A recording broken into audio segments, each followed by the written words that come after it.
Okay, well, welcome everybody. Jack Wigan, chair of this committee. We have an agenda, I think, that was distributed to you. I think Abby gave hard copies to everybody, and it was a packet that was created for us on the comprehensive plan webpage. So if you looked at that, if you looked at the link that Abby sent us in the email, you would have seen a number of items there that basically contained all of the updated sections of the plan, all 9 of the sections, along with comments that we received from the planning board and so forth. So all of the materials there, if you haven't seen it yet and you want to take a look at it, it's all there. So we have a number of items to do this evening, and the first one, though, will be the biggest one will be going over the comments and the changes that we'll need to make to each one of our sections. And those comments came from both planning board members and members of the public who attended those meetings. So that's probably the major thing that we'll try to cover tonight. We'll talk a little bit about where we are in the whole process of the planning, what we need to do to the rest of the sections, because as you all know, we concentrated on the goals and policies and the implementing actions, but there is a section on background and strategies and so forth, which we chose not to cover in those presentations with the board, because the recommendations are really the key element of the plan, but there is some work that needs to be done on those background pieces. We'll talk about what happens next, and then that probably will take us to the end of the time we have. Anybody have any comments before we start going through? And anybody that wants a cupcake, there it is. Oh, yeah. Plenty of food. Yeah. Yes. Apparently, we're moving up in the world because all this food was provided for us. Just for us. So anyway, let me go back to the first item on the agenda, then review the progress on the updates. So, as you all know, over 5 meetings of the planning board, beginning October 22nd, going through just this past January 7th, we all made presentations on our sections of the plan. 9 sections altogether. We did 2 at a time, except for the first one that Tom did, which was on community facilities. We made a record of all of the comments that we received from the board members and from the public. And I should note that I and everybody else there thought that the presentations that we made were exactly what we needed to do. So they were concise, they were on point, and I think the planning board and everybody else appreciated that. So everybody did a fantastic job on that. Any reaction from those meetings? Any observations? Other than the comments that we'll go through. Okay. So as I mentioned, we also need to work on those introductory sections of each element and realize what that comes down to is there's some editing needs to be done, but the 2 biggest pieces that need to be done are the sections need to be standardized. So each section is organized in the same way and is more or less the same type of material in each one of them. So if you looked back at it, there's a background section.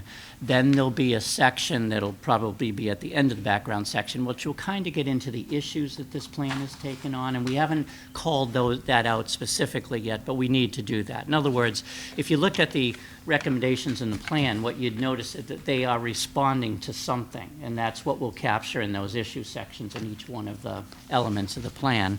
And then the other thing that needs to be done is, because each of those sections were written by individuals, by all the members of the committee, there's a fair amount of redundancy there. We were talking about the same sorts of things. So what we'll try to do is to locate that material in the best place that makes the most sense for that material to be, and then have it just in one location. I think in some cases what's going to happen is that we'll probably end up drafting a small section at the beginning of the plan that captures all of the description of Westwood, that we all relied on. So maybe we'll pull that out of the individual sections, put it all together into one section. There'll also be an introduction that talks about the planning process, focusing in particular on the public participation process that we went through, and a little bit about what a plan is and what its purpose is. My belief is that standardizing those sections will have to be done by a few people, or a couple or a few people. Now, Abby's willing to do it, and Steve and I have met, and we've talked about this a little bit. It's possible that the 3 of us will take a run at trying to do that to those plans, but we don't want to leave people out of that process. If you want to be part of that, you're more than welcome to do it. But I think where we're talking about trying to get the sections the same, it'll be one person or two people will need to be looking at it all and trying to make that decision. So if you want to be part of that process, again, please let us know. We'd be happy to have you. In any event, when we do make that revision, it'll go back to the subgroups again for your review and approval of that. And we can have a conversation at that point about why we did what we did. But you need to be satisfied that your section is the way that you want it to be.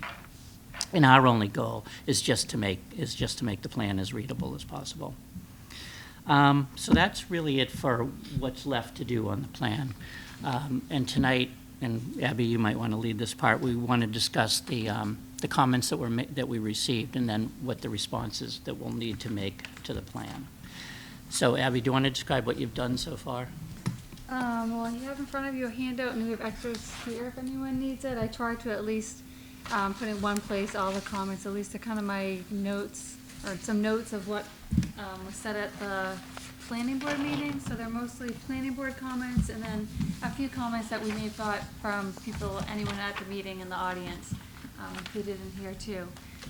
In some places, you know, the housing section in town centers, Jack, these are your edits that you worked on? Jack, I tried to start incorporating some of the suggested language. I had at least started with just taking some of the notes. Going back to the community facilities section, I just kind of went through and started at the beginning of where we started in October. I think, you know, they were looking at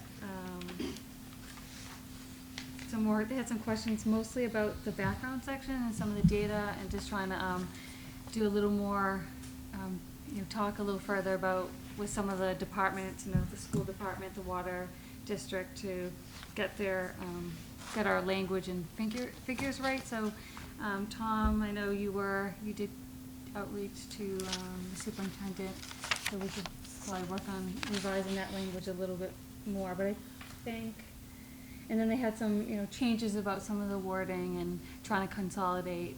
I think for all sections, they wanted to try to make sure we consolidate, and, yeah, as Jack mentioned, not have some redundancy, so just be consistent throughout the plan. So that's what we'll have to work on.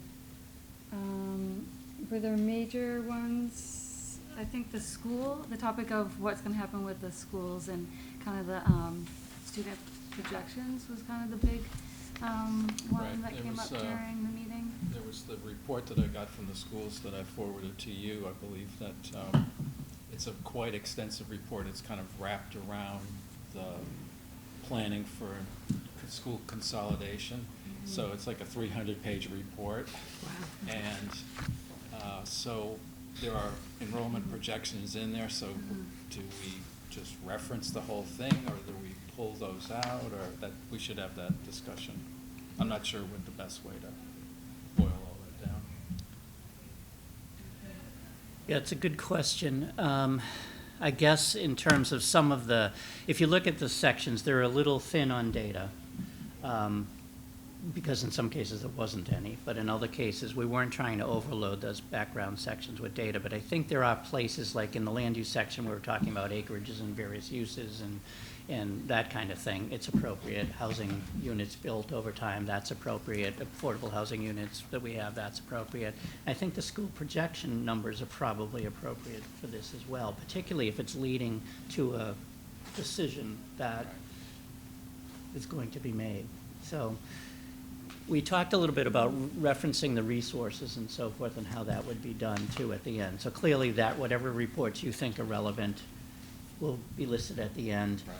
We decided probably not going to footnote everything that we do, but if there's a note, if somebody would say, where did that come from, that might be an appropriate place where you're footnoting it with a reference of some sort. So the question is how much of that to put in the body of the report itself. I mean, we could load things up with graphs and stats, but not. Right. So we'll have to be judicious about that. And then also in the community facilities section, there are several areas where it kind of overlaps with sustainability. And, you know, I don't care if it's in there or in sustainability, but I'd be looking for maybe the group's input to figure out where best Yeah, that's some of great. this fits. And at the least, I'd like to work with the Canes on wording so that it's, even if it's in one section, we all agree what the best wording would be. Mhm. Mhm. Okay. Tom, one thing that came up in the open spaces discussion, and I guess you could call it a facility of sorts, was an outdoor skating rink. And with the Skating Club of Boston now building 3 rinks down here, and they're the authority of, they manage the outdoor skating rink in the Boston Common. There's an opportunity, at least to get their advice, on how do you do it and how much it costs. And also, they're looking for ways to impress Norwood and Westwood with, their outreach. So that, I don't know, but it's in our piece, but it's also a facilities piece that might be worth, I don't know if you've, focused on that as somewhat of a facility. And because it's outdoor, it qualifies for Community Preservation Act money, as opposed, so there's an opportunity there to maybe have some money and some local resources to advise us that might fit into that one piece. Yeah, I'm glad you brought that up, Charlie, because when I looked at that, and I remembered this discussion about, an outdoor recreation facility for the town, but then when I saw the wording town common area, I was trying to make sure that that's what we're talking about there, because it's a little bit vague in that wording. Right, I put that in, that was one of the questions that came up from one of the planning board members at the hearing. And then we did try to cite that back in the, town center section about trying to add in gathering space, Right, so right. that's, I think, we're. Yeah, so I but- think that's in the sort of consistent language that Jack was talking about earlier. How do we make sure that we're talking about the same thing, using the same terms, unless there's very specific words that are needed to differentiate in the various sections? Charlie, although this is, I really think it's a recreation question. So the Skating Club of Boston's plan to build those 3 rinks, is there any thinking that will substitute for the need for the towns to do a public skating rink? I think it would take off a lot, and that they know it now is using for their high school boys and girls youth hockey, and we're suggesting a relationship with Westwood Youth, so it would certainly Okay. definitely take off the pressure for an indoor rink. Okay. But the outdoor rink is something they could be going afternoons, evenings. There's also a community gathering place. Yeah, no, In it's- Brookline, they've used their rink in the evening for the community to get together and ice skate. Okay, So all right. it has that other, and it is something that's relatively inexpensive, and the rec department could run it, manage it, but it's a low-cost thing, and it would, a lot of the youth hockey programs don't have ponds anymore. It was traditional that you started skating in Thanksgiving here, and there's no ice anymore that's safe. So that whole dimension of learning to skate, an outdoor artificial could fill in and save a lot of money. These school, the youth hockey program has to pay a lot of money to rent indoor ice, so that there's just a lot of opportunity there if it would fall in line with everyone else's needs. Yeah, I like that. I like that outdoor skating area Can I a just lot. ask a question? But we don't have CPA in Westwood. It didn't get No, adopted. no, So- Not yet. Right, so it's not, I just don't want to say There's only- it's a funding source when we There's don't have it as a Only funding source in 180 town. towns have adopted it. In all of the towns we compete with athletically, Have it. in all the towns that we compete with academically have it, and have had it for 10 or 15 years. Okay, let's keep going on community facilities. The other things, I made a few notes. I'll be circling back with, let's say, the Dedham Westwood Water District. I know that they were working on a long-range plan last year, so it should be done. So I would ask for a copy of that plan and then talk to the director there and to see what the major findings were so that we could put some more information in there. Each one of these places that you talked to, like Dedham Westwood, they've seen what you wrote? Yes. Yeah, okay.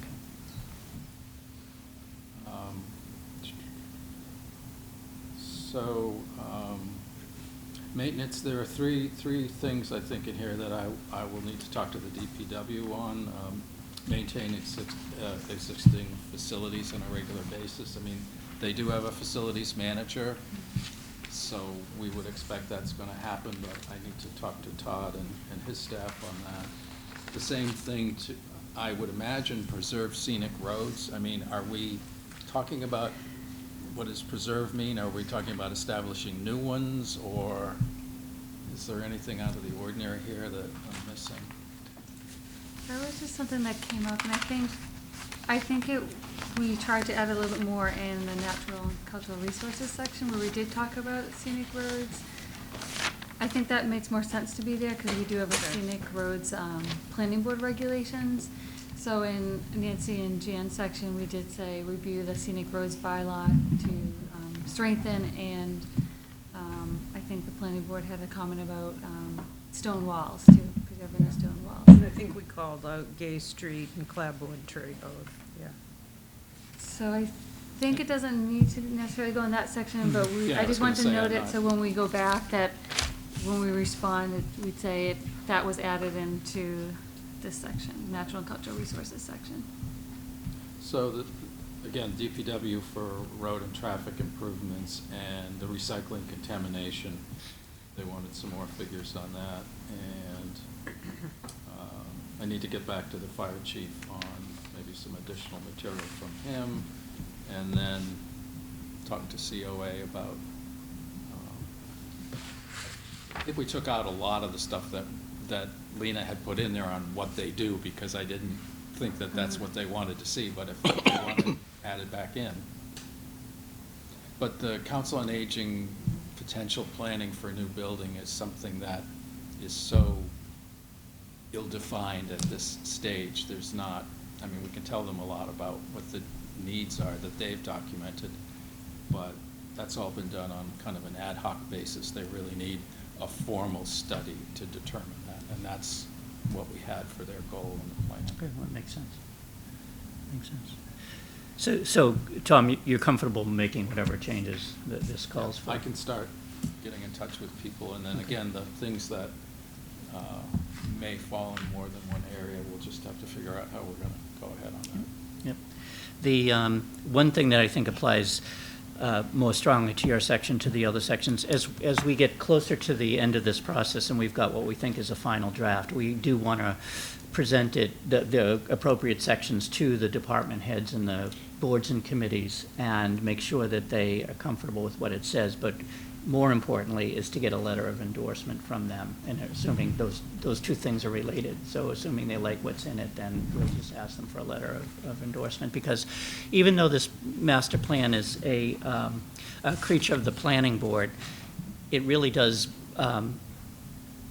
list responsibilities and authorities that are shared by a large number of departments and boards and committees in the town, so that the planning board approves and adopts it, but it is the responsibility of anybody that we bring into the plan in order to do it. So it's clearly helpful if we have letters from those people that would suggest that they are comfortable with what the plan is recommending. So, which I think is a great idea, but I'm glad you mentioned that, because when you were talking, I said, oh, I've got to get on people's agendas because time is short. Right. February, by the middle of March, we want to be done this, right? According to the, the end of March is, it looks like everything is just about That would be a goal. done. There's no strict deadline, but I did actually, I think tonight too, I sent a little bit revised, because I did review this with Jack and Steve, and they thought March was a little ambitious. So maybe going back to the planning board in early April is now the goal. But yes, we should try to get back to various boards and committees as soon as possible. And one of the reasons why we thought we needed more flexibility was exactly what you talked about, So is the that time to do we're that. going to have to appear before these boards and committees, and scheduling them will be harder. So, I guess the last thing for me, and maybe other people have the same idea, what's the process where we kind of reconcile things that go over into another section, and just how we're going to do it? well, that's what we talked about. I think there'll be a core group that tries Okay. to do that, but then it'll get shipped back to you, so that you can see what we did, and how we'll do this, I'm not sure, but we'll let you know what happened to that thing that you wrote. It's not there anymore. And it might be in another section altogether, so we'll let you know that. And hopefully we'll have, it'll be a rational reason why we did it. I assume so. Yeah. Well, Some at least. we've suggested, and I don't know how it works, is you just put down the basic action item, but you reference the one where it goes into more detail about it. And then say it appears in 3 places. Right. You have one place where you say the most about it, and the others you just Reference that. say a couple of words to describe it and say as in reference the main one. Yeah, we're not going to eliminate No, we haven't. all the repetition of recommendations, although they're all worded slightly different. And there'll be hopefully one place where it's really the main recommendation and other sections where it'll be referring to that because there's some role in that topic area. But we'll see how that works out. So you good then on? I'm good, thank you. on community? All right, open space and recreation? I think at the planning board meeting, the major topic or the concern, or we did meet with the chair of the Recreation Commission and the Recreation Director before the meeting, and the Recreation Chair did attend the planning board hearing, and they emphasized the importance of having that their priority is for the indoor recreation and community center that serves residents and people of all ages. So I know that was a priority, so they were supportive of that. And then the planning board, they had recommended being careful about the language that was used, referencing at all the CPA, the Community Preservation Act, and, to just be careful how we word it. So we had They're one gun-shy suggestion. on word. It was OR 6 that I had copied here, so we said a little bit of a wording change now, but unless anyone else has any other suggestions. Because we did, in the open space section earlier, we had a few paragraphs explaining what it is, what it does, what it could mean for Westwood, and I think a brief little thing on the formal adoption process that would have to go through town meeting. So I think we had that in there. And is So this, still there? I mean, is it Yeah. still there in some form? Right. That would be the question, right? I mean, like, So right at the bottom of the sheet is what Abby's proposing. yeah, if you look at OR, Yeah, where it says educate the OR6. community on the value and benefits of the Community Preservation Act. And so Abby was suggesting study the adoption of the CPA as a potential funding source for open space and outdoor recreation opportunities. So obviously there are other words we could use, or just try to get a consensus on. Yeah. Is that the word that will go over the best? Study, consider, study might be the word, I don't know. Well, I think Shall- consider studying seemed a little wimpy. yeah. So, everything I try to do is. Consider potentially studying, yeah. Yeah, so- Potentially consider studying. Potentially consider studying. When I go through these, I've been doing a lot of this editing, is some of them really use extra words and get kind of redundant. And so in this case, we just want to try to get it down to like one key word. And in this case, I said, I guess the key word would be study, as opposed to consider, think about, kind of. Like, this brings up something else to mind, is that they focused, we shared that these are in no particular order.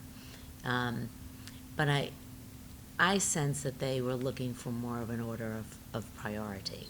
And is this an opportunity for us to do that a little bit? And in particular, we feel strongly about the CPA, and I think others will if they understand it. And is there a way to have this as a priority, whether it's in this section or not, the study of? Not that you have to do it, but Right. it just influences so many things. There was a committee, the Open Space and Recreation Committee, that I sat on, and it produced a 140-page document. And some of the most creative, imaginative ideas came out of that. But in the middle of one meeting, people said, "Well, this is great, but who's going to pay for it?" And then they became aware there's 175 other towns, Concord and Lexington, and then all of our Tri-Valley team. who did it 10 years, and they did things that we were wishing we could do. Right. And so, it became make it our number one priority, not to do it, but to study it and to say, why didn't we do it? What's the positive features? It's 1% of your property tax is one way to do it. If you pay $10,000 in taxes, it's $100. It's not like, so anyway, it became, and I think there's a certain sense before the planning committee that, they want to imply that we're going to take it right to the town meeting. It takes a lot of work and get a lot of groups behind it. So I think the wood studying is very appropriate, and I think the intention was to have the select board appoint a committee made up of a lot of the different constituencies and study it, explore it, and to say, is it worth then taking it further? But it was never intended to, implement it. It was more just to study it and get consensus for it, because in the past it's been tried, but there wasn't that much support, largely due to ignorance. No one knew what it was or what it would cost. So I think this is fine, that we want to study it and set something up, and, maybe a couple of years from now, we'll bring it before the town and see.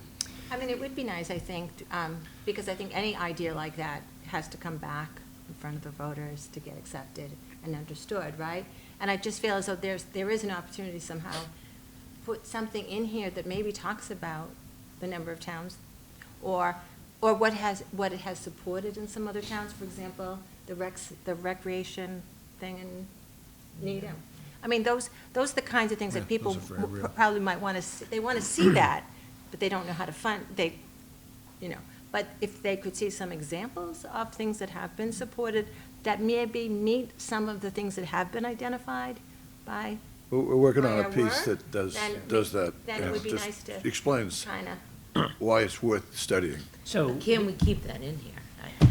The way we have it, I think, see, if we had the word pursue the adoption, then they might object to that. But if you have study, I think that's a nice in-between word. And why we should No, study it. I think this is Yeah. great, Yeah. but can we, as you just described, and where could we put that little education piece? I think Can I it ask belongs a in this section. why don't we, Linda? Is this something that potentially could be on the town warrant this spring? What, No. no, The the plan's not CPA? going, No. No, Be no, no. Out of order. But I'm talking about On the the CPA. I'm just saying if it's something that's gonna be voted on, this plan's gonna be around for a long time, that question about exploring, reviewing, whatever, could be obsolete. If it passes, we have it. If it doesn't pass, it didn't pass. So Well, is it something we really wanna put in the There were two plan? attempts to pass it before, and it get killed, okay? Yeah. And those who watched it get killed said, we didn't educate the public about why we want to do it, why other towns do it, what other towns have done, and how much it would cost you personally. And so, I mean, that work needs to be done, and it's about a 2-year to 3-year job to get that support. So that's why the issue of, we want to study it, no one's going to fight that, and we build up the consensus to say, but it would die just because of lack and ignorance. No, I understand what you're saying, but I'm just saying if it's something that's gonna be voted upon again and go before the town meeting, before this plan gets adopted, it's gonna be a moot issue. It's not gonna be necessary to be in the plan, because it will, unless it gets defeated, then I think it's that would be a necessary. miracle if it But got Oh, if no, it- there's no way. No, There's the no warrant is way. being put together now. There- Yeah, at this point, Miracle yeah, and that's right. Yes. Is The it? warrant's closed for spring Yeah. town meeting. Okay. yeah. So this is a plan, and there's an implication among all these things that, nothing happens here just because we put it in the plan. There's got to be some movement, and somebody, a committee or whatever, has to follow up on this and actually try to get it to happen. And different ones will involve a different amount of energy and procedure and things to make it happen. Some will involve the whole town and getting it before town meeting. Others might just say an apartment, a board might vote on it and put it into effect. So they're all different. Each one, and a lot of them, they cost money. It's in some way or another.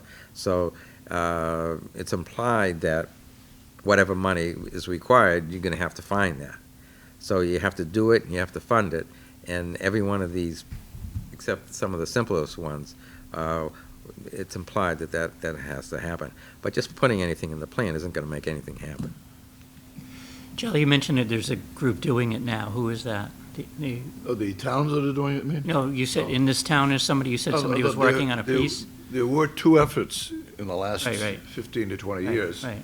And the result of that was the people who watched it get crushed Mhm. felt they didn't do their homework. They didn't get the soccer people involved. They didn't get So the is somebody historical. working on it now? I Uh, mean, thinking about No it? one, there's people thinking about it that would like to see a committee appointed, and if not, a committee will be appointed. But it'd be nice if the select board said, we need to study this. Let's bring the housing people, the recreation people, the people interested in historical things and the open space Open people. space. Bring them all together to, so it's more, there's a lot of, out of our open space recreation committee, they basically said this is Mhm. a very high priority to start looking into it. And I think this town, once you educate them, what Concord and Lexington have done, and Needham have done, and all these others, it's a wish list that, people have been wishing for many years. Mhm. And I think it would, Mhm. but the homework needed to get it through Right, is understood. needed. Yep. Paul, you brought up a good point about the prioritization. We said they weren't. Most plans do have some sort of prioritization, and it's always tricky how you do that. And we get the same reaction here, go, oh, we don't really want to do that. But particularly, the departments would be able to do that to some extent. Some of them may not be willing to put everything, prioritize everything. But I think we should at least, as a committee, give that try it. And if it's going to get sticky, then we can always find some medium ground to go on it, or something, like some things are priorities, other things aren't, or something like that. Okay. But we can leave it to the people who are going to be expected to implement certain categories of recommendations, maybe to do that prioritization, because as we were just talking about it, somebody felt something was really the first thing. I guess the outdoor recreation thing, that's the Right. most important. So there's no reason why we wouldn't reflect that priority in the plan. There's no reason not to do that. So it's a good suggestion. Could I just make a couple comments on the CPA and that prioritization, because I think they're sort of related. I think that what we're trying to make the case for in the comprehensive plan update is what are the consensus needs that exist in the town. And to the CPA, it provides an opportunity to implement more than we would without the CPA. That's the education piece, but it goes through a lot of stuff that we're recommending in here. I think similarly, the prioritization, yes, as much as possible, we want to try and have it weighted appropriately. You don't want to go from the kind of little, fussy little thing at the top of the list and the really weighty stuff at the bottom. You want to go the other way around. But you don't want to overweight it too much, or it looks too much like, first line's always the same, kind of thing, and then everything else is trivial after that, I guess. So. Okay, let's keep going. Abby? I know we also want to make sure we connect with Hale Reservation and Westwood Land Trust. I know, done some outreach to them, trying to set up a meeting with them. I think they were, the director for Hale was at, I think, a lot of the meetings, but we should follow up with him just to make sure. Would you like me to do that, or Charlie? I did send an initial email Okay. earlier this week, but I will follow up, because I haven't heard back from him about Fantastic. when he's available, so Good. we'll try to coordinate something soon. Is that Tyler? Or Eric Arnold. Eric. Yeah, also investors. Natural and cultural resources is the next. Oh, I just wanted Oh. just follow up before. I don't know if, these were some of the notes that I took that evening. They mentioned the playgrounds. I don't know if they should be in this section or somewhere else, but they mentioned School Street Playground, Morrison Park, identify and preserve the old stone walls. I don't think that falls in our category. Oh, that was on But the the tot original lot, list. they also mentioned as recreation facilities, which we didn't identify in our piece to implement any plans specifically to those parks, to keep them updated and but I do know that they mentioned that. We could put that in here or not. Oh, do you know Right. who's responsible for each one of those properties? I would imagine rec is for Morrison Park. Yes, Mhm. recreation department, And that's then- right. Oh, I did make a note of that, and I think I put it on natural and cultural resources section, but you're right, maybe it really belongs elsewhere. I added the comment to the preservation of the stone walls. That's where I thought they Yeah, that belonged, feels right, like that cultural made sense, yeah. So the tot lot's not rec, is it? I don't know who, The Lions Club, some of the different yeah, that's what I parks. thought, it was more private club. Do they Oh, continue the the Lions Club upkeep or of it? something? I think they upgrade, They they keep it built up. it and I think they cleaned it up and stuff. So the board was saying that somebody should pay attention to the maintenance, the ongoing maintenance. All right, we should find out who's responsible for each one then, and see what their plan, how they do that. Okay, so you're right, maybe that goes on your section. I think the DPW plays a role in that, right? Yeah. Yes. I don't think the tot lot, but I think all the other Other ones. Like Yeah, Morrison, so I know they they do do the and school stuff like that, yeah. Yeah, so they do the actual. And now I think I just recollected, they mentioned, and I don't remember which board member it was, but said, combining resources with agencies like we do for the tot lot. Oh. So it must be the Lions Club, and they just wanted, maybe it was just a thought that they mentioned. But if you didn't catch it, and it doesn't seem like it's anything that's. I can find it. We do have it. Oh, no, if you heard it, Okay. we want to make Well, I sure. mean, we did mention it, but again, Oh, it's yeah, in okay. natural and cultural resources. Okay, That's Uh, maybe where it was said, but it may Okay. have just come up at later and then. Later, I read it. okay. Oh, yeah. Now All I right. see why. Great, Oh, I okay. wrote my notes. all right, me too. So- though I- Yeah. So they may have said it in one place, but we want to figure out, is it in the right place? Yeah, that Right, happened, that so I happened a see. bunch of times. Okay. I think that's where All I right. should go in open space and recreation, yeah. Okay. I guess I have a question before I tell you some additions that people have brought to my attention. This NC 33, did you add that? Yes. Yes. I think that was one comment. I think maybe that was Sheila's comment at the meeting, was to add in something with the Fisher School. Yes, and I having made note of that, too. Yeah, what was that? I'm sorry. To hold events there or meetings, is Or that what you just, were saying? I think it was like recognizing spaces that are available for, and Okay. the kind of, because you've done some really good things there. Okay. But, because I think what we did recognize is there needs to be more places, that's sort of that sense of Okay. community. Yeah. Where do we Okay. meet? Where do we come together? Okay. So, yeah. That was me just trying to address that, but we can Okay. change that or Yep. add. I guess the things that have been brought to my attention, and these are coming from members of the Historical Society or the Historical Commission or just other people in the town who are interested in historic buildings. The destruction of the Blue Hart Tavern upset a lot of people. And they haven't given up. They would actually like consideration of a building that looks very much like the original Blue Hart Tavern, but is, a new construction. That's one thing that people have raised as an issue for me. Another thing is that the Baker House, which is a very substantial asset to the town, Betsy Baker, was one of the most outstanding American women and one of the original American women entrepreneurs. And we would really like to see that preserved. And I think it's going to take some work and some advocacy to preserve it, but I think it means a lot to the people who are interested in the history of Westwood. You're talking about the red building that was moved? Yes, exactly. Why is that in? Yep. We talked about this once before. What's the status of that? So they need to find a tenant or something? I think the town owns it, and they had looked for a tenant, as I understand it. A few times it's gone out to bid. Yeah, And nothing's gone forward as of yet. right. They're Yeah. still looking to pursue something like that right now. It's also very been open soon. for other use, like a museum, Yeah. Yeah. a place where exhibits could be presented to the town, and rotate exhibits and things like that as another option.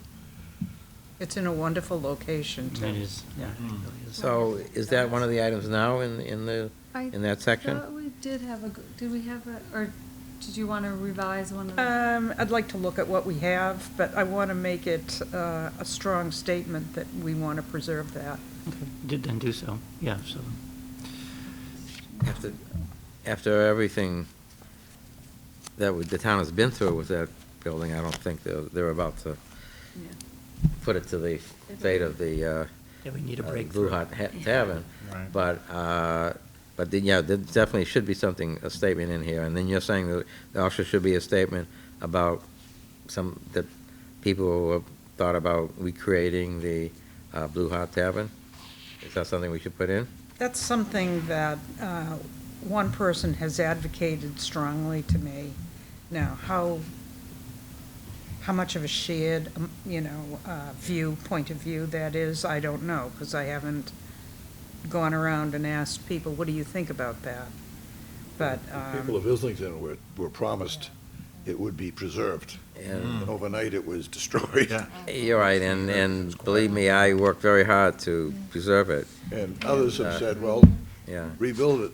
All these buildings are rebuilt, they look like the original. right. And the people of Islington were proud of it, they just Yeah. felt they were, and unfortunately, Well, let's put that as a proposed action item and see if we can, if there is really a lot of support for that. And if there is, then we'll put that in there and keep it in.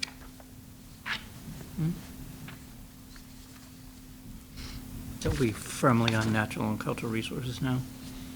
I just had one question about the third to last, about the suggestion on what other ways historic preservation can be achieved. How deep do they want that explored, and kind of, I wasn't sure of the context, I guess, is the question. I think the planning board, they all seem to recognize the importance of historic preservation, but they were looking for any ideas that we have, that you have, that can give them more teeth, or how to prevent buildings from being demolished. So if you have other ideas, they would like them in the plan. Should this be similar language to the CPA? CPA funding. Study, Well, study should probably be included. what, methods there are, approaches, CPA is one of them. CPA has done that in a lot of towns. Right. Preserve buildings. Right, and what other methods are There's are other out state there? funding for historical. And I don't know, I don't remember the section that well anymore, but in the background section, is there any discussion of that? I mean, you must have talked about the demolition delay and the fact that buildings can be listed and blah, blah, blah, and maybe that's really what they're asking. What is that suite of things that communities use to preserve historic properties? some communities have a lot of signage about the historic buildings in that. If you walk around, some Newport Harbor, for example, you're going to see a sign, probably every block, you're going to see a sign about the significance of the buildings. And I would really like to see some historic signage in Westwood. Particularly 109, there's a lot of historic buildings. In Islington, Washington Street, there's historic buildings. Just making people aware of them. Similar to the sign that we have on the island right here with, the, Interpretive sign, or Yeah. like on the pound, the town pound. And yeah, well, the Coburn School sign and the library sign that's on the island. Right, that tells you something about it. Exactly, yeah. Interpreted, so. Yeah. Yeah, during this 75th anniversary of the town, any house that, I forget what any house that was beyond a certain age got a sign. A sign was made, so I don't know how many there were, but Yeah. you see them, you see a few, they're still Yeah. around on High Street. Yeah. The name of the original owner and then the Yeah. date Yeah. of the house. So that was an effort at that time Yes. to recognize the historic properties. Yeah. How many properties in Westwood are actually on the National Historical Register? I mean, you can be eligible to be considered historic, and then there's those that are actually on the register, so. Not many are on the National Historic. But they could be. They could be. The thing is, people It have to takes- go through that effort to do it, and there's tax incentives for it, There's no but. guarantee, just because it's old. It Yeah. gets on, it has to have Yeah, unique historical or architectural significance, yeah. where that's why in most of the buildings in Westwood are in historic districts, which is a lower bar to achieve, but it still affords some benefits and protections. It takes a lot, and I think the homeowner has to do a lot of research, get all the documentation together, and then, try to get the National Register to recognize the house. But there's very, very few houses in Westwood that are on the National Register. Norwood has some, Dedham has some. And again, going back to the goals and policies of that section, is there something that says maybe there should be a greater effort to Yeah. do whatever? Yeah. you You know, know, to- there are these things, I think we've covered a lot of these in there. All right. So You know, there part was of, part of it, establish we're not a- looking at everything tonight, Yeah. so half the stuff we're talking about is probably already in there. Yeah, establish a historic plaque program to recognize historic structures. Develop, well, this one, see, there's one in here, develop maps, brochures, electronic material, and signage to promote and raise awareness of existing trails, conservation areas, and historic sites. I think that's an awful lot to put in one thing there, because but the problem is we already have 32 action items. Good start. So I We'll gu- I look guess- at this and see if we Yeah, can. part of the point is, we're responding to planning board comments, which is important, but as we go through our sections, if something else occurs to us that really should be there, we should add that. We'll highlight it, because the planning board hasn't seen it yet, so when we go back to them and show them the changes that we made in response to their comments, we can also say, in addition, upon further thought of the committee, that we decided to add these things too. So maybe they have a comment on those things.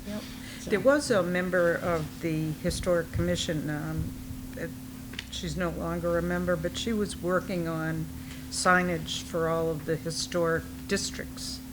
So that, if you have a historic district where the library is, get signage there, explain what it is, what's included in it.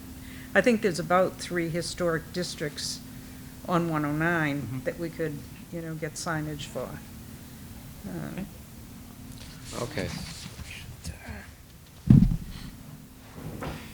All right, anything else here on this one, Abby?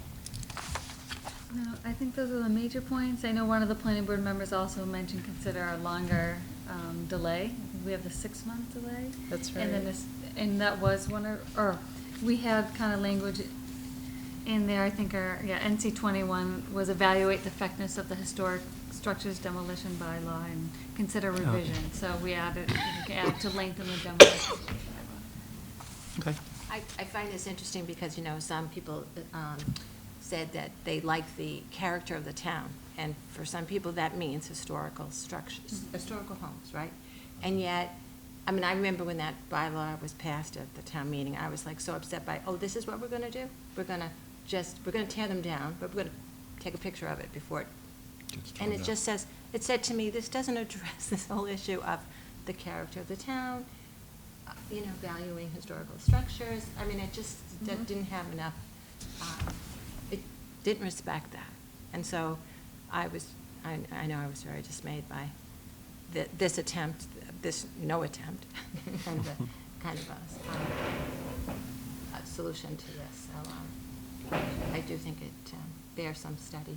That's why I brought up the historical register, because I think it gives it a lot more protection. It's not as easy to just take a picture and rip it down. So especially town-owned parcels, they may want to consider the Blue Card Tavern, for example, maybe wouldn't have been demolished if it had been a recognized historic property on the National Register. So I'm just kind of throwing that out there as just something to think about, maybe something that should go into the plan. Okay, anything else on that section?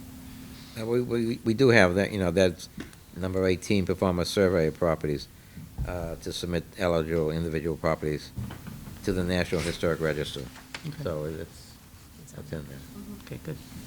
Smarter than we thought. Steve, transportation? Right, so there aren't many changes that need to be made, except there was one suggestion to combine the 2 shuttle buses. You have 3 ones being combined, but I think they only asked for 2.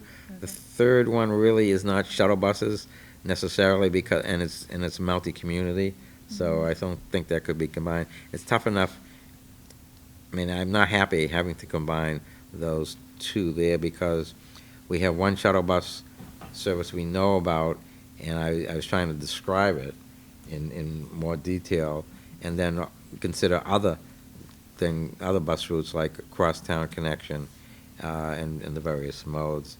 So in order to not make a huge paragraph there, I'll have to simplify the description of the shuttle bus service down High Street, out only to University Station, but I'll do that if that's what they're looking for. But other than that, I don't know that there'll be any further changes. And again, they talked about the crosswalk study being a high priority, and again, we're not sure how we should, we're not trying to prioritize anything, but so and when we look at this more together and decide if we pick out different high priorities, then maybe that might be one of them. Okay. Can I just add something that just came to mind when you talk about shuttle buses? I think it's a great idea, but at the same time, our schools don't even offer more than one bus home from the high school, where a lot of towns offer late buses and multiple buses after school. So kids can stay for sports and stay to take a test late, things like that. Something I've actually advocated for and spoken to the principal at the high school about, because I live on the other side of town, and there were times, and I'm a full-time working mother, so my kids couldn't stay, because if they didn't get that bus, they didn't have a way home. So I don't know if this is an appropriate place for it in the plan, but if we're talking about shuttle buses and shuttling people around town, it'd be a good opportunity if we looked at it. Right, so the shuttle bus service would be available to do that. And, especially the one we consider, on-demand kind of thing. Like the T11 could just mention schools in it too, right? Or one of them. Yeah, well, it's implied, the shuttle bus service we'd want to be for everyone. I don't know how much level of detail we can get into. Yeah. But absolutely, that would be what we want a good shuttle bus service to do. Yeah, absolutely. Because I know the middle school has one late bus, like 2 days a week, but the high school doesn't have any. So, so the question is, if we keep describing these things more and more, then we get bogged down here and this increase the size of this. So I think we need, we should recognize that's absolutely one of the reasons for it. But I don't think we should start spelling out too many of these. No, I'm just saying it goes in line with it. Just one thought I had was, in some other communities, they've worked on something with perhaps a church where they have parking available during the day. Times when those parking lots that might be available aren't being used, and then they're able to use that as a place for people to park their cars, and then they can take that one shuttle to public transportation. I'm just trying to think, like, also tying in this whole issue that we've had with traffic, and how could we do that? But I can see that with, and I'm not saying that would be easy to identify, but at the same time, I think it's worth thinking about if that's. I'm not sure we have that problem here. I know, like, places like in Acton, they've had that, and so they've done that, because they have a parking lot near a train station that gets filled up very early on, and more people want to park there than can, so they've developed satellite parking spaces at unused areas, and then a shuttle bus service connecting it. So that's the kind of thing, when you get down to implementing it, saying this is the way we do that. That could be worked out later, you think? Yeah, so a lot, in other words, this is a level of detail that when you go to do it, you would think about, and saying, is there that need, and what sort of shuttle bus service do we want? Where do we want it? How do we want it to run? We have a very big garage at University Station, so we don't need, and it very rarely fills up. So we don't have the same problem that they have in some other towns where parking lots at the railroad stations do fill up. But the question here would be, can we get fewer people driving to the railroad station, and have them take shuttle buses just to get the traffic off the roads at the critical time when we want less traffic on the road. I just can't picture buses, stopping on High Street. Yeah, so that would all be part, that's why that's why we gave it a lot of things here, fixed route, variable route, and on demand. So those are like the three possible ways of doing it. And when it comes time to do it, what can we do, what can you afford to do, what's gonna work the best, because those are all being tried in different places. I do think you have a good point and I understand you don't want to add every population, but if I were to read this, I would not think of kids after school. I wonder if there's just a couple of words that you could Yeah. put that would include. Oh, well, somewhere else, Unless it's there somewhere else. somewhere else, we Okay. said we want to encourage students not to ride their own cars to school. And let me look at that again and see if it's clear that shuttle, the school, But, either yeah. the school bus, or we say school bus or shuttle buses. Maybe add in a Additional word there, school yeah, buses- School buses and. yeah. Highlight that it could be an option for kids to walk from the high school to Because if you're the gonna, high street to catch a bus. if you're gonna Or a have, shuttle. establish any kind of shuttle service, the more potential passengers you have, the better. So why wouldn't you put schools in there as a potential? Yeah, I just, with Right. reading it, I wouldn't think, I never thought of students until you mentioned it, and then I thought it was completely separate, but it's Yeah, not. we're fighting this battle here as they want us to not make it too long Right. and too detailed, and it's short, it's more readable. Right. But then again, someone that doesn't know will read it and not and get the full depth of what we're proposing. Okay, anything else on transportation? I don't want to mess it up, but I mean, the number one question, when you use the word transportation westward, is 109 traffic that isn't Westwood people.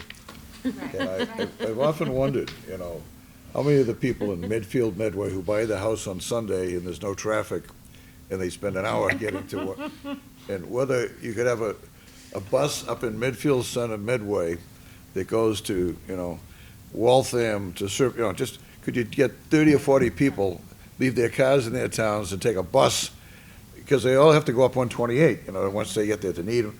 But, I'm not sure if that's been studied or anyone has got creative, but how many hundreds of cars could you eliminate by giving somebody a bus ride from Millis Center to a part of Waltham or a part of Needham or a part that's, that may have been done and people threw up their hands, and also, giving them transportation to the train lines in Natick and in Walpole from those towns, if they're going to Boston by car, if they're that crazy to do it.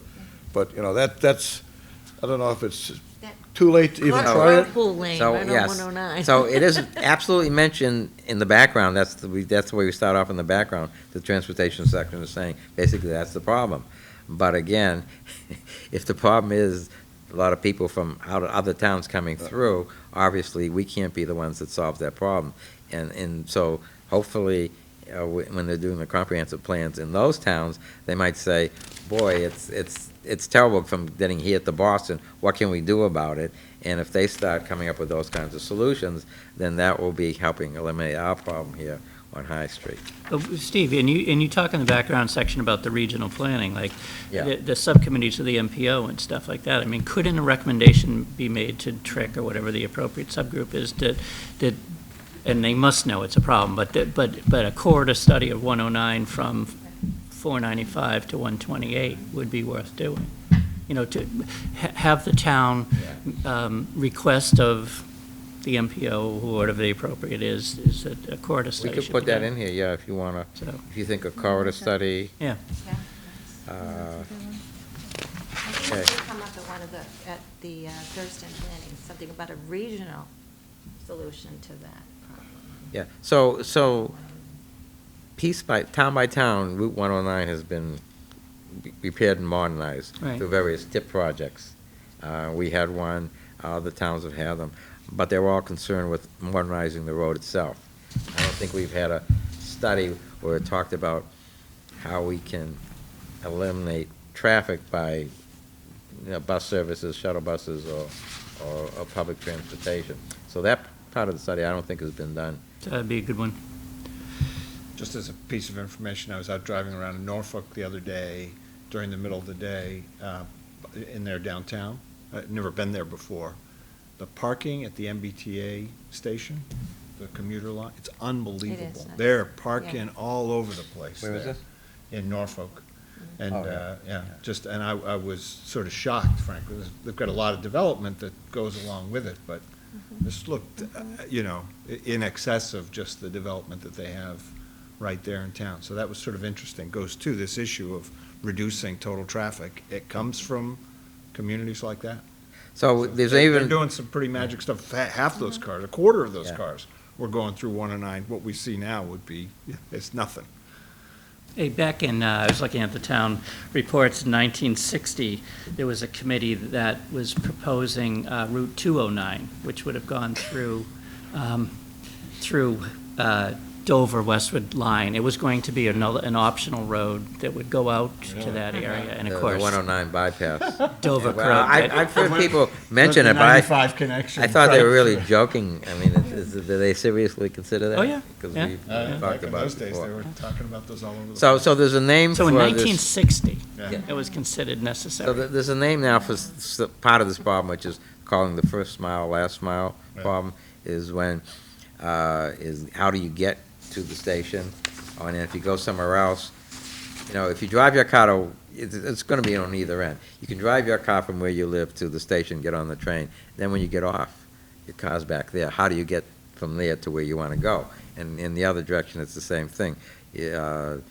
And so, so the first mile, last mile is, how do you both get cars off the road from people just driving to and from the station all the time?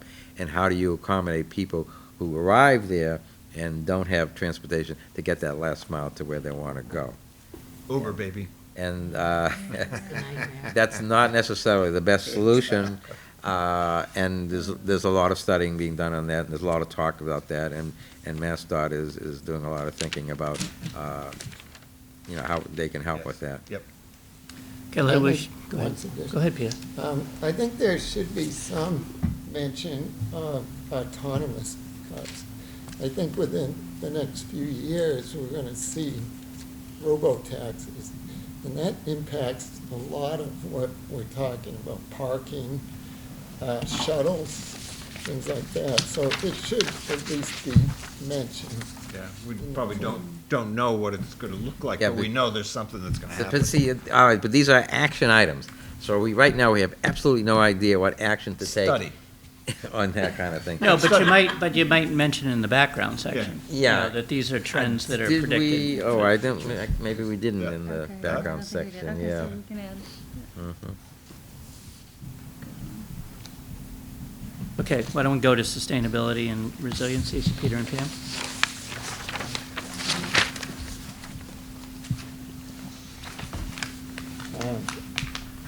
So, so we did the MVP planning meetings where this municipal vulnerability preparedness, it's the state effort to get towns to study resiliency in their town. And here it mentions expenses and issues during ice storm rain events. So I think what we really came up with is that the town needs to hire a hydrologist to do a major study of what will happen in the town if we get 8 or 10 inches of rain. What parts of the town will flood? Is the infrastructure adequate to handle that? Will bridges, roads get washed out? Which neighborhoods are gonna get flooded? So I think it's this first line item needs to be more specific. It's not just expenses and issues. It's kind of,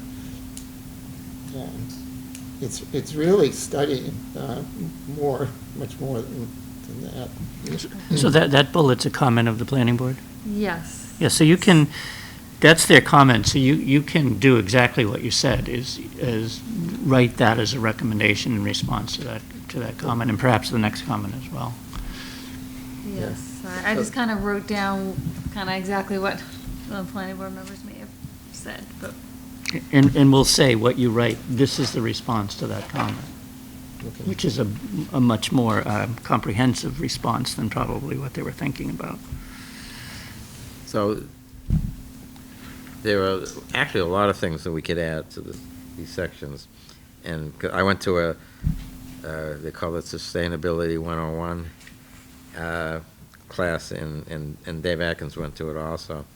And so I wrote down a list of notes on things we could add to this. So we really need to have another meeting of the group on this and go over some of these So things I and think work on this. we have to decide, are we gonna write a resiliency plan? Are we gonna write a sustainability plan?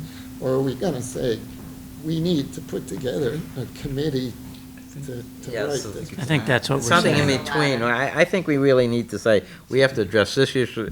We need to list the issues that need to be addressed.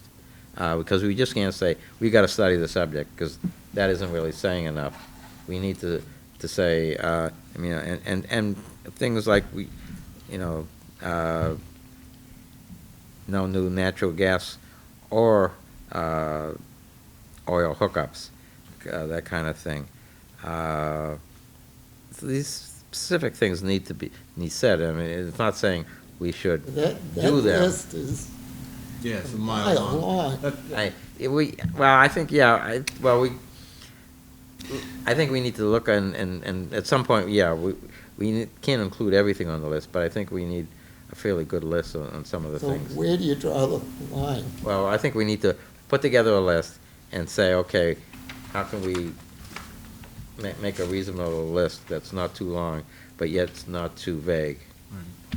Well, and also that would fit into a more overall strategy. I mean, I can imagine you're right. There are things that we could propose to do now that would be done once this plan is prepared, or could be done now, and it would fall within that plan for sure.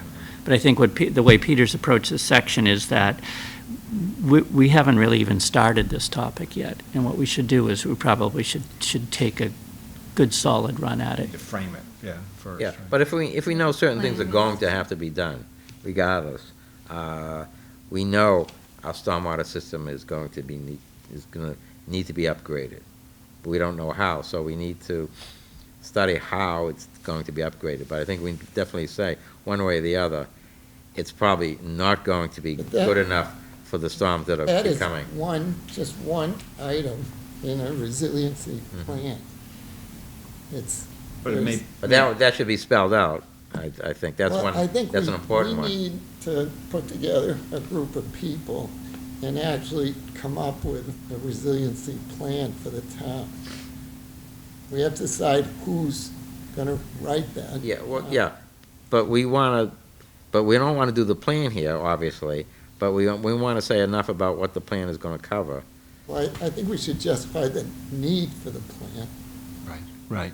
And I think frame it. It's around, But it's around I'm climate just change concerned, issues. I'm just concerned if we say, hey, we need a plan on how to deal with this, that's not saying enough that people will look at it and start to react.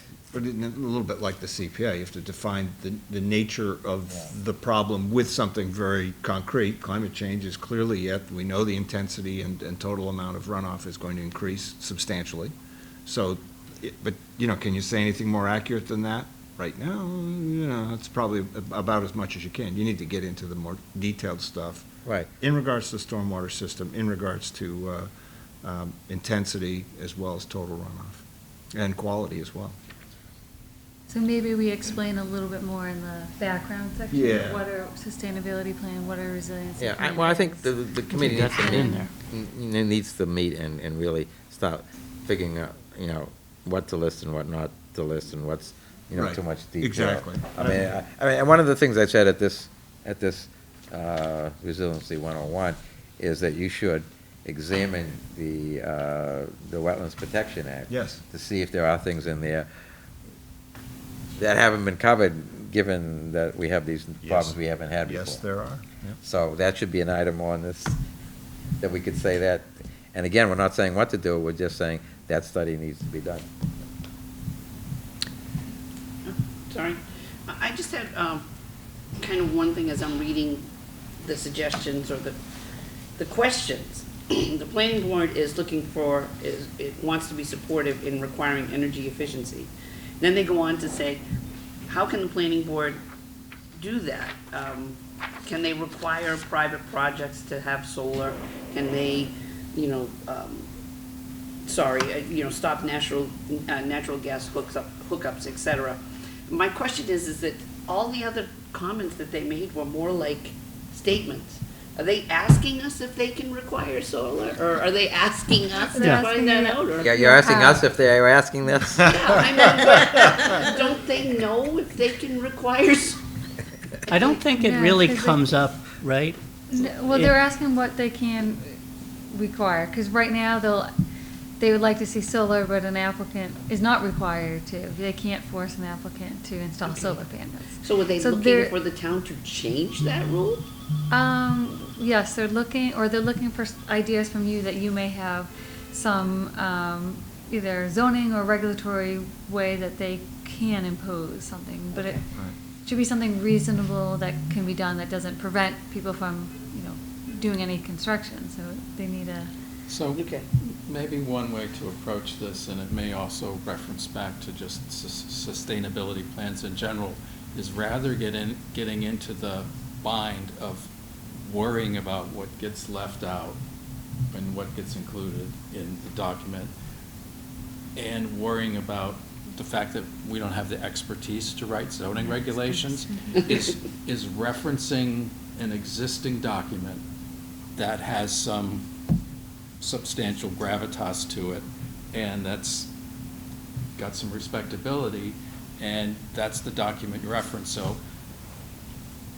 if there are communities that do zoning and achieve those goals, we could just reference that and say, this is one way how to do it. Right. Otherwise, we can't write it for them. But we can make a recommendation similar to the recommendations in all these other sections, is something like, this is one of the, I think where we are is between what you're talking about, the need to do the whole plan, what Steve's talking about, maybe there's some things we could say now. So they're kind of interested apparently in incorporating solar into their reviews for private development. And you could say something like investigate the mechanisms for including California. solar in, and that's all we need to say. Yes. Because all of these things end up, if it's a regulatory recommendation, ends up that somebody's going to have to then research it and write it. So all we need to do is to tee it up, to say, they said they wanted to do this, okay, so and we don't know how to do it, so investigate how to do it. And we can look at it enough to know what they call those things. There's, I'm sure there's a name for that kind of bylaw, and we'll say that. And then it goes on from there. Yeah, so, but we can say, we want to encourage all new construction to incorporate solar panels. And then we're not sure how. I mean, it may take the state building code to do something like that. Or it might take another state law, something we just can't do on a local level. Or maybe some towns might try it and see how far they get. But I think at this point we say, what we want to do really is encourage all new construction to incorporate solar panels, either through some kind of zoning regulations or upgrade in the state building code. And then, that covers it. But at this time, we can't say exactly how that would happen. I've seen subdivision regulations that require lots to be laid out so that the home can be placed on a lot such that it's got solar exposure.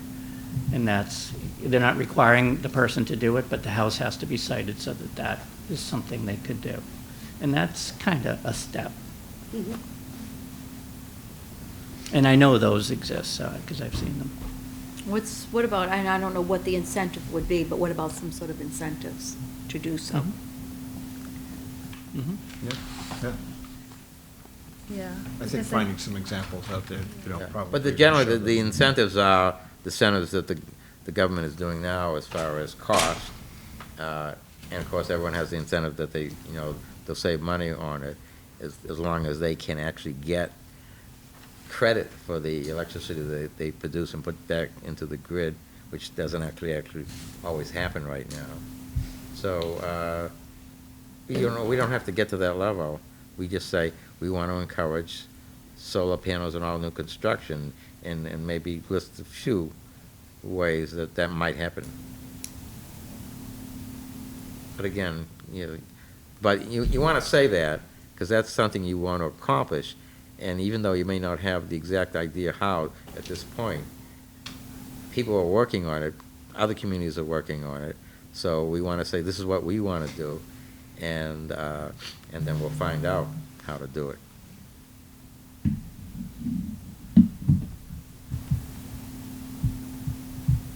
Now, how about this, planning board support of a standard for the town buildings to be net zero?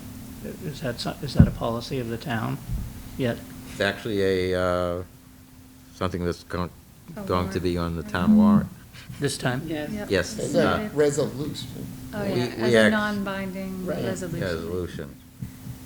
So, And the planning board has submitted a similar zoning article. They didn't say what yet, but they've now learned about the article that we forwarded to the select board, and they were supportive of that. So the planning board may choose to support that article and withdraw theirs.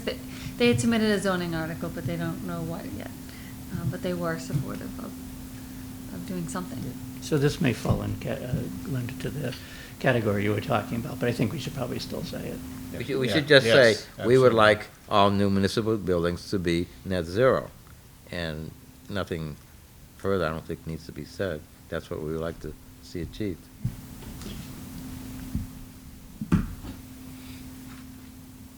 And Peter, what do you know about these efforts of some other communities on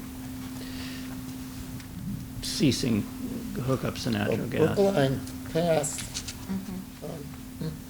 a moratorium on, Not a moratorium, it's Oh, permanent. yeah. Yeah, the moratorium is for a while. This is permanent. They And- said no more gas or oil hookups, period. and I think Newton and Cambridge are working on similar laws. So when I first saw this, I said, well, that seems a little extreme, without looking at what that would mean. I gotta believe that Brookline and Newton and Cambridge had something Right. behind this. Either their circumstances were such that there were no new hookups coming down the road, or that they had evaluated what the consequence of doing that was. Yeah, there are exceptions, it's not every single Yeah. building. They accepted But restaurants. It was the Mainly, 1%. they're pushing electric Stoves. heat pumps. Basically, for us to succeed at controlling climate change, we have to stop burning fossil fuels. So how are you gonna heat your house? How are you gonna heat your water? And it's heat pumps, electric heat pumps, and then the electricity will come from clean sources like solar or wind. So there are other ways of heating a house besides burning gas or oil. But how, if we were to consider this recommendation, what do we have to do to get there? I mean, I just don't see would reference Brookline's, their whatever study they did to decide that that was a reasonable thing to do. Yeah, so maybe stealing some of the language they use. So investigate to- ways, I yeah. suppose, Oh, would be yeah, the right language if, then. it has to be approved by the Attorney General, because it's a town, and the Attorney General has to approve it. So everyone's kind of sitting back, waiting to see what they do. Oh, Okay, so I guess the Brookline's only investigate just ways to passed and hasn't discourage gone would be through the fine. AG yet. Right, yeah, and I actually heard the Attorney General say, we're working on it. Okay. And made no commitment about when they would just make any decision. Yep. So you guys can handle the revisions that are required here, and as well as anything else you want to add in there. I think, and I should say this, is as you do those changes, put them in red, because the planning board will want to see what we did. Okay, good on that one? All right, land use, there really weren't any comments. I made a few changes, somewhat meaningless changes to the recommendation regarding the use of municipally owned property should it become available. Many of our sections did the same thing. And I added a couple of words to make it seem like, we would really seriously think about how we were going to make that decision. But then noted the plan's objectives for town centers, housing, and our open space and recreation, because each of those section has a recommendation about using surplus municipal property for one of those things. So land use, if you looked at all the recommendations in land use, they really, mostly they capture recommendations that are somewhere else and put them in the context of land use. So this one just simply is a recommendation that refers to the fact that there's multiple recommendations in the plan regarding that property. And then the second one is a new recommendation I wrote that actually came up during what were we here? Town centers. The town centers. I didn't think it fit into the town centers series of recommendations, so I wrote it here instead. And Dave Atkins in particular was saying, we really need to be promoting transit-oriented development, and what he meant by that is mixed-use development or higher density residential development in areas that have access to mass transportation. So that seemed like a good land use recommendation, so I put it there. And that was the only comments that they made on land use. Okay, housing. So we did have a couple of comments that were made during our presentation. I think that a lot of them are captured here, the way that you laid them out. They wanted to talk about that we're embracing affordable housing, that we're welcoming, this community is welcoming to affordable housing. They didn't feel as though they wanted us to say, we're just trying to make a certain amount, like we're just hitting the mark, whatever the minimum percentage needs to be. So I think a lot of the things that were captured here, we talked about monitoring tear downs, making sure that we had some changes in zoning tools, but is that working, and do we just need to do more just to preserve a housing stock that allows entry points for new families.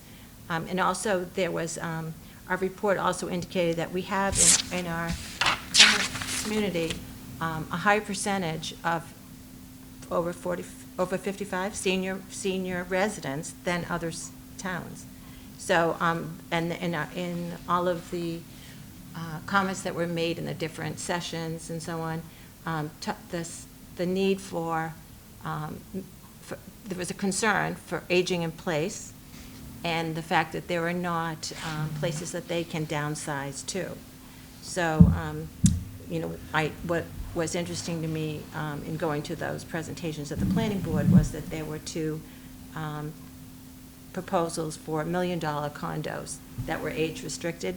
But when you think about people who are probably in this range of wanting to downsize, they're not going to upsize to something that's going to now give them mortgage payments. So I think that one of the things, if we're talking about meeting the needs of what's been expressed, is we need to think about age, if you want to say age-restricted housing, then it has to be something that's moderately priced and not something that someone couldn't downsize to. So I think that, to me, sort of, when I think about all the pieces, they want to downsize, and we want housing stock for new families, and so how do we make all of these pieces kind of work together to anticipate what the needs, the future needs, and so on. So I think that to me came out sort of loud and clear in terms of needs and how do we address them, and really who are we making sure that we serve the needs of all the residents. So I don't think there was anything else that you haven't highlighted here. I would point out H11, we wrote a new recommendation for that section. Dave talked about there should be some welcome wagon kind of activity going on. And I remember when I moved, there was, I don't know, I guess maybe it doesn't exist any longer. So we kind of wrote this that says, encourage town government, community groups, local business, and real estate agencies to collaborate on developing a program to sponsor, prepare, and distribute materials and information about the town as a way to welcome all new residents to the community. And I thought, the one good thing about having that recommendation is that, one of the overall themes of the plan, or the issues that people told us they were concerned about, was the, us all being cohesive. And I should think that that would be one way we could point to a recommendation, saying, well, that kind of, we care about people who come here, and I so thought that was okay. And then the H-12, two members of the planning board talked about the situation where there was a recent development proposed, and they wanted to do affordable units off-site. And in doing that, the developer actually bought a couple of properties and then identified them. They were in two different neighborhoods in town, and that got, through the process, I didn't witness it, but through the process, that got a lot of bad reaction. That units that houses in another section of town were identified as affordable units, sort of publicly or something like that. So they were very sensitive about that. How do we protect the So- privacy of people that move into affordable units? Right. Basically. So that was the issue. And they did say that that meeting, that was, public meeting didn't go well, and the planning board members were, after reviewing and thinking about it, they said this should not have happened the way it happened and what was stated and said, and that they're going to develop a policy around what do we do to protect privacy. Right. And it was interesting because, and so our flexible development, developments that allow, that have a requirement for affordable, say you can do off-site units. So that's all in place, that's fine. But I guess through the process, the location of these units were identified, and that's what they were reacting against. But there was one member of the planning board who said, I don't think government should be hiding anything. So there is a split on the planning board about that. Now, we're not doing anything. We're saying that what should be done is guidance regarding that process should be written, and through that guidance, I think that question is going to have to be dealt with. So we're not kicking the ball down the field, but we are saying that needs to be addressed in the guidance, and and then there was one about. Who's going to do that? I'm sorry? Who would be Well, going to do that? that's the kind of thing that the planning board says this needs to be done, and the planning department's going to have to figure out how to do that. Either they get a consultant to do it, or the professional planners do it. So do we want the I didn't- comprehensive plan to get involved in that narrow an issue? Well, no, we're Well, saying but that they we had a should, recommendation in the housing section that said establish a policy for, exactly. dealing with off-site Yeah, affordable off-site units. affordable housing and Right, the process. right. The regulatory review process. Right. And I think Okay, that well, we should includes, say it Steve. that way. That includes That's it- exactly how we should state it. Right. Yeah, we do, that's exactly what we do Okay. say. And they were agreeable. Right. That's And the other piece of it is, right now, is people, generally in the off-site affordable regulations, is that's an option, but it's an option that should be the last of the available options. These units should arguably be located on-site. And there might be circumstances where that's not possible or advisable or whatever, and there should be a process whereby you get to that point. You don't say right out of the gate, we're doing these off-site, because we don't want to deal with it on-site.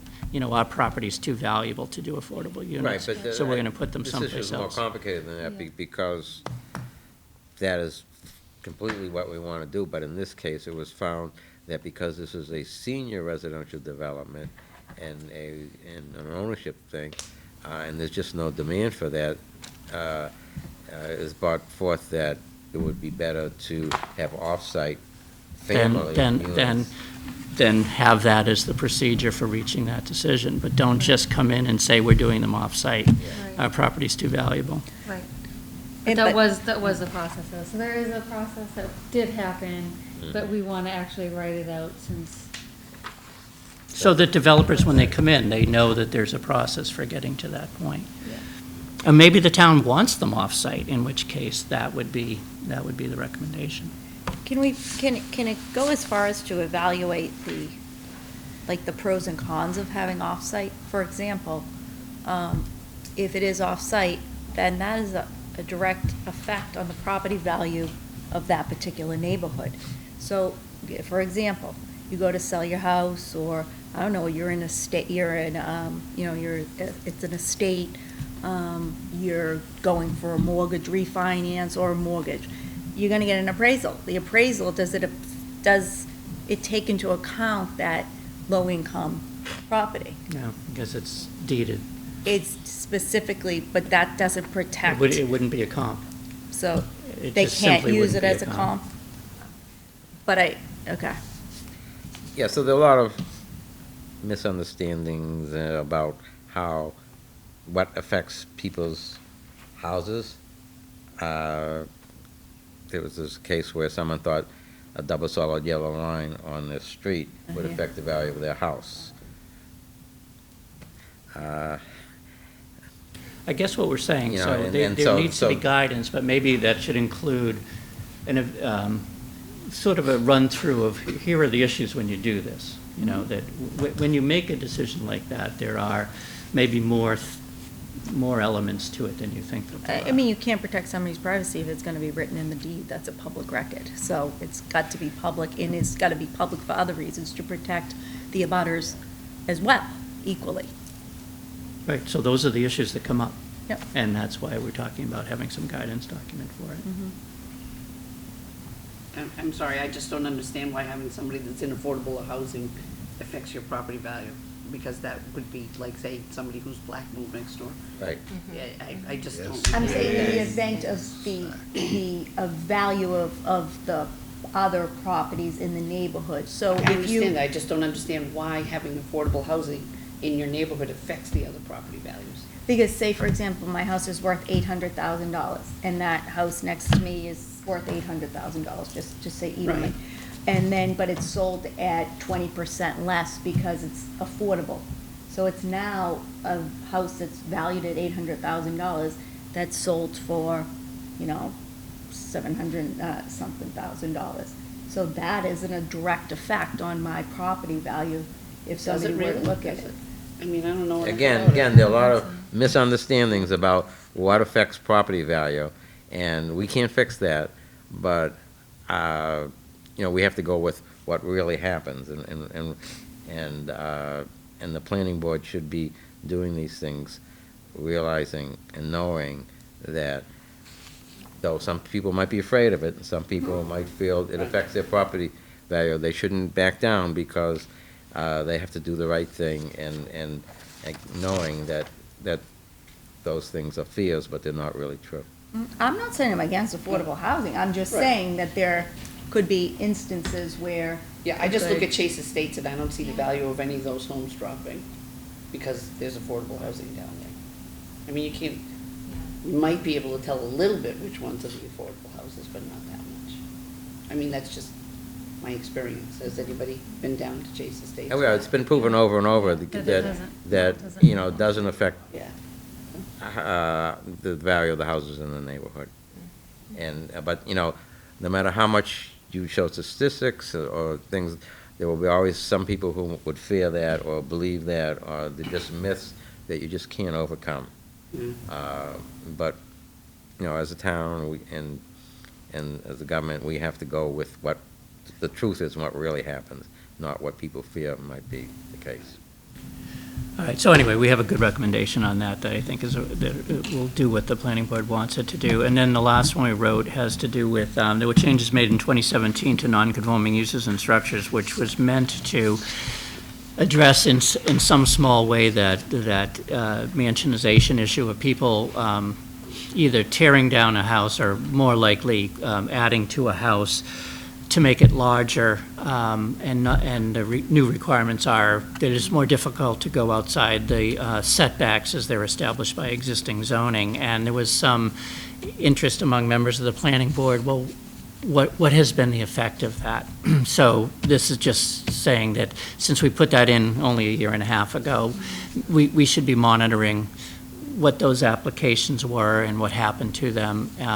Some members of the planning board liked it. Some members were concerned that limiting somebody, a growing family, from expanding their home and they don't have enough money to buy a different house. So this is their opportunity to stay in the house. So all we need to do is just monitor what the impact of that regulatory change has been. And then we'd have a better idea whether either of those two things are happening. Okay? On housing economic development, Peter's not here, so you'll have to do it. Peter's not here, but, we did have a comment from a planning board member about, TIFs, tax increment financing. I realized we didn't really talk about that in the background section, so we should probably update that, and then, might wanna come up. We didn't have any action items about TIFs specifically, but we might summarize and explain when one is used, in that we did use one recently to attract the Citizens Bank. So I think we'd want to add that to the background section. The not supportive of TIFs, what does that mean?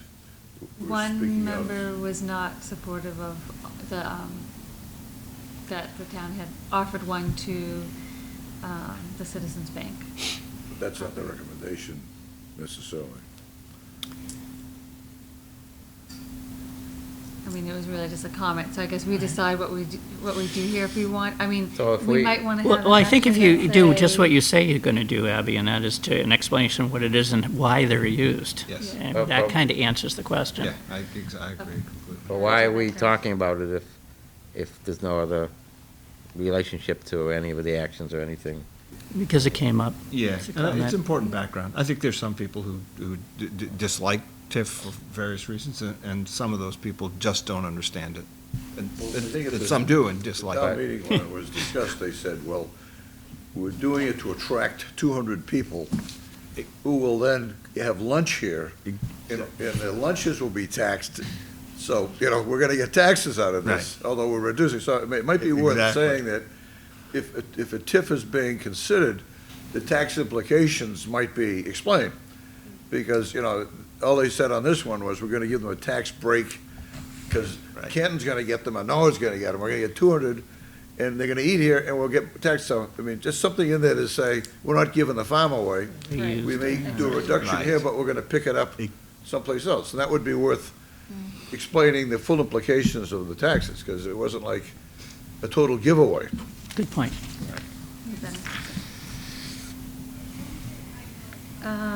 I realized after the meeting, someone pointed out that ED 13, the way it was written, the second sentence, I know Peter's not here, so we should review with him, but the second sentence of E13, we had written, limit amounts of upper story housing in town centers to maintain the commercial base.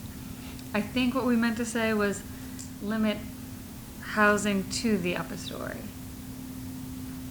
Is that, do you think, because I think what Peter was saying, you want the commercial base, the commercial, the land to keep the commercial tax base. I think that's right. But attract redevelopment with the upper story housing. I think that's what they meant. The way we read it before was kind of limit housing. Mhm. And some of that's just, I think, trying to be too concise with the words, and it gets a little lost, the intent. Under attracting local businesses, there was a task force in Islington for quite a while, and what they came out was to say that from Roach Brothers down to Everett Street, the bridge down there, other than, I think it's a Dunkin', it's a swamp, it's just empty, useless buildings, and there was a concern that could we attract a couple of business, it's a wasteland. Everything else in Islington is being built up now beautifully.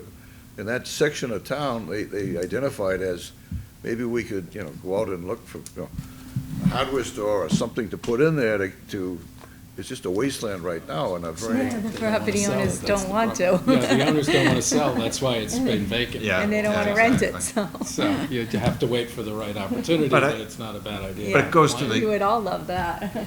Yeah, it goes to the incentives that have been mentioned a couple Yeah. of times here, maybe not specifically about this, but yeah, I mean, maybe there is a way to incentivize those owners and, to do something that is good for the community and not just leave empty. So Nora knows who they are. Yeah, low-cost buildings. So what we've been trying to say is we want housing on upper stories of town center buildings. That kind of implies, but do we really need to spell out that you don't put it on the first floor? I mean, I just think proper wording will make that Yeah, a little bit clearer. again, I think it's. I don't Start think we have off to with say, some don't put- squish you don't down have the to say, words don't too put it much, on the right. first floor. Yes. Just say on the second floor only, or, something like that. I think there's some rewording that Abby's on. Yeah, we shouldn't overdo the Yeah. explanation. Told them for sure we'd be out of here by 9 o'clock, I 9:30 know at the one of very the- latest. One of the other comments was too about talking to the businesses, and maybe when we get to our next agenda item about kind of open house section, we should kind of try to do a little more outreach. To business. The contact of the Sure. businesses, because Okay. get some more input. I think that comment about how to engage and track local business to existing properties, we had a recommendation about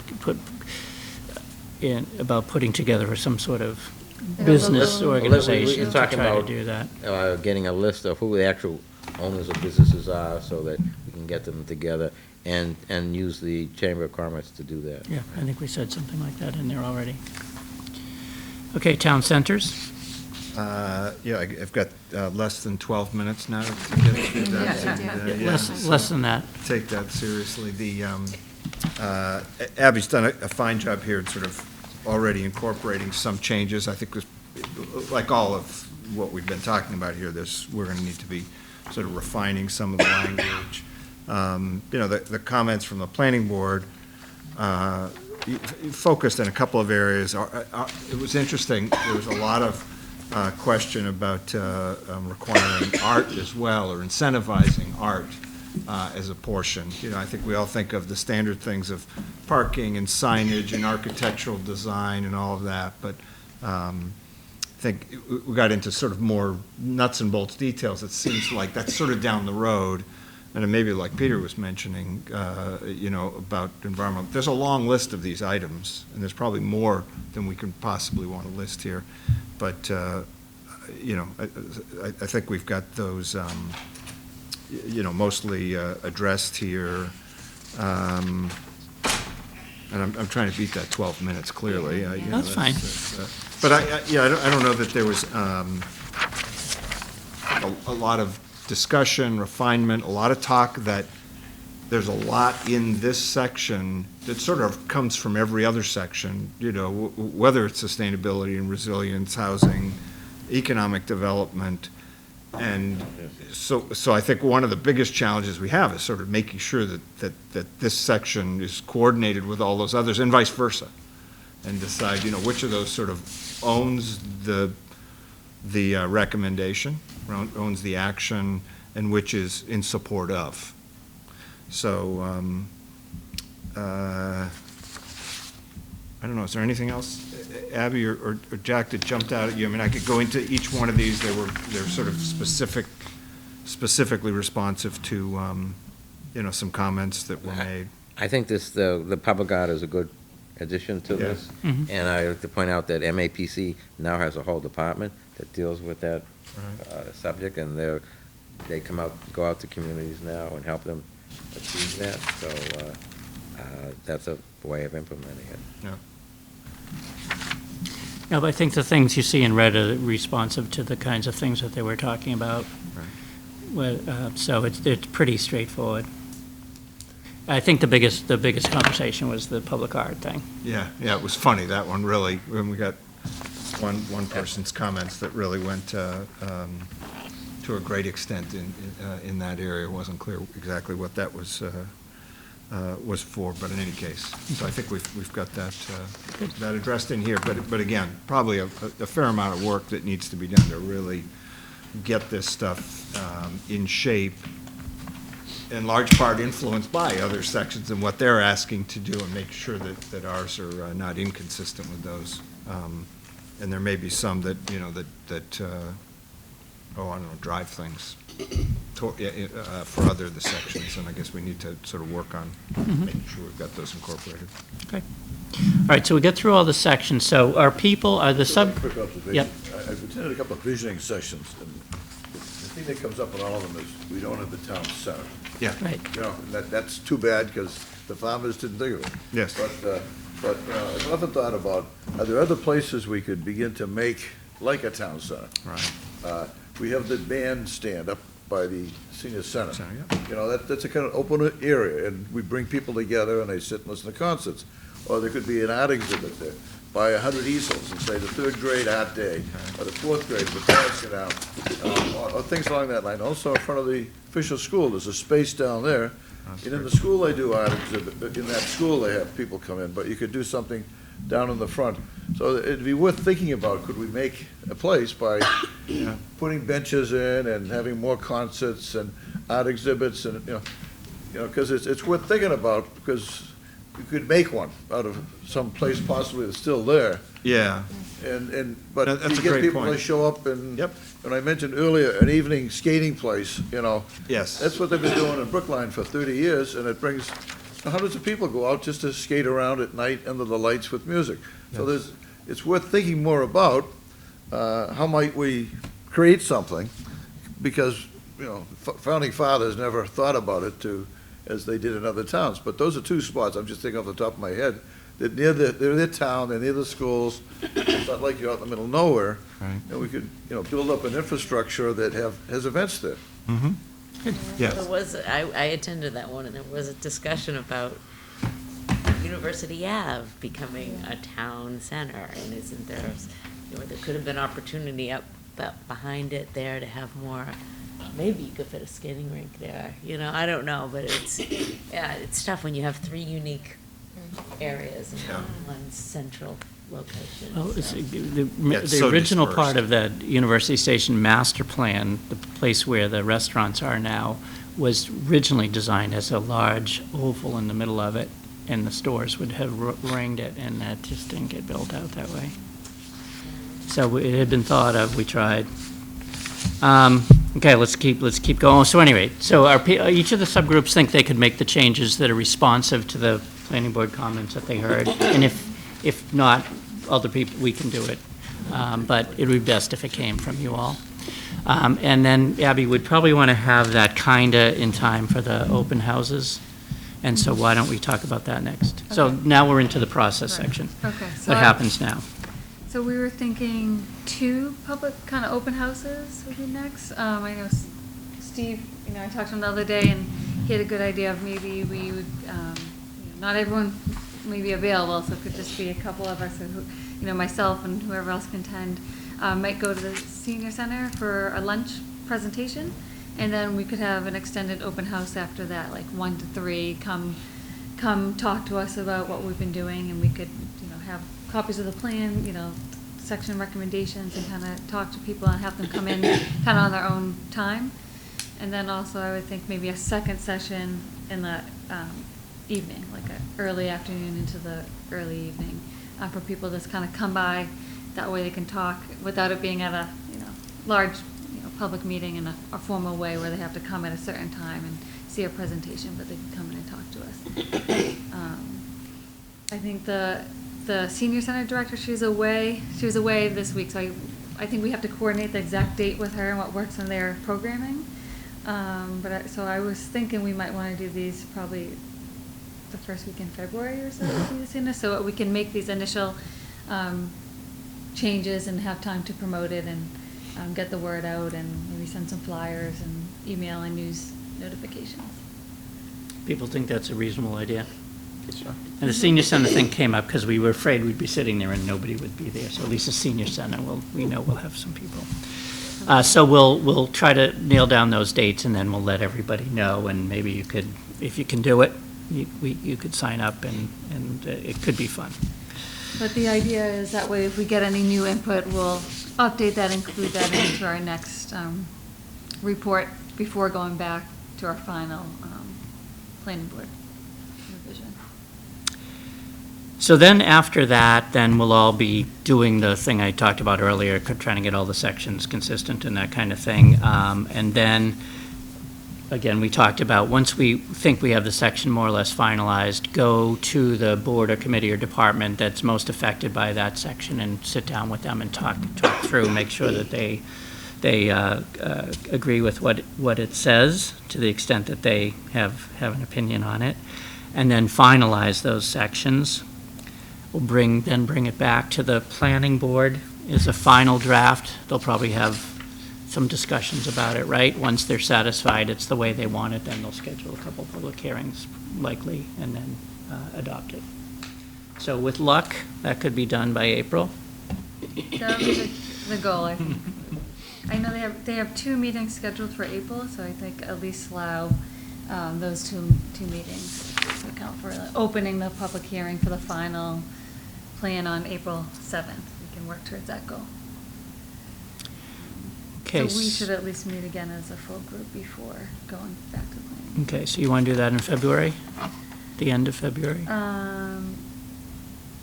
Yes, or or early March. you Okay, think? that's fine. I think Early that was- March. I think, were Okay. you away? I think you were away. Yep. So early March. Okay. So do people have some, if we were to schedule a meeting the first week in March, Let me see. we doing a Wednesday night, we do a different night every time, don't we? It's mostly been Wednesday and Thursday nights, I think. Okay. So how about the first Wednesday and Thursday in March?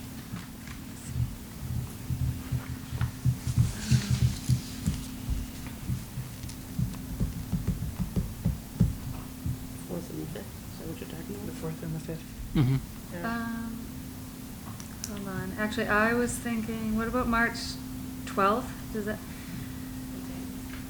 I know, March 12th is a Thursday. Yeah. Because the first week I know is town meeting public Okay, hearings. okay. 12th? March 12th. Thursday, March 12th? I can't do Thursdays. I got, but my wife will take care of me. What about Wednesday? Paul, Sure. Well, I have Concom second and fourth Wednesdays, but, Kate could handle ours, I'm sure, if that's, preferable for the majority.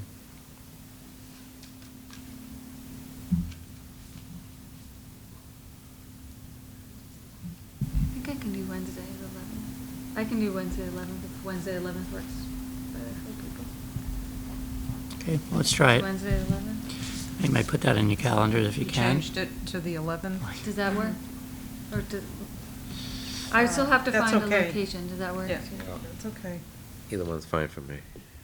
Oh, well, that's Conservation Commission? Yeah, that'd be Oh. Concom, so I would have a conflict, but, I've got a co-author in Kate, and I expect she could attend.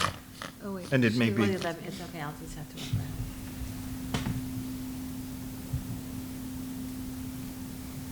it. Just for a placeholder like 7?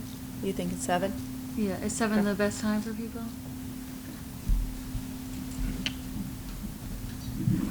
Okay. So last item is the approval of the minutes from our September 25th meeting. They were in your package online. I don't know how many people looked at it. I've been through it.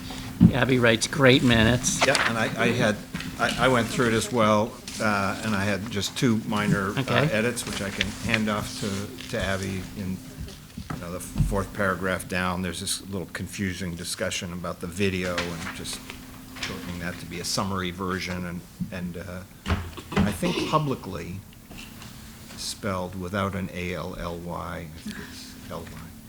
Okay. where- That was the only other typo. Where is that? On the second page, second line, right in the middle. Oh, yeah, okay. Okay, do I have a motion to approve the minutes with the 2 changes that John has I mentioned? so move. Second. All in favor? Aye. So that is done. All right, anything else before we leave? Maybe we should see if would a 2-week time period to do those revisions in response to the planning board comments work? So Abby, might you put an email out reminding people in about 2 weeks? Thank you so much for all you've done for this process. We're really getting there. And seems to be going pretty well so far. So thank you all. Thank you.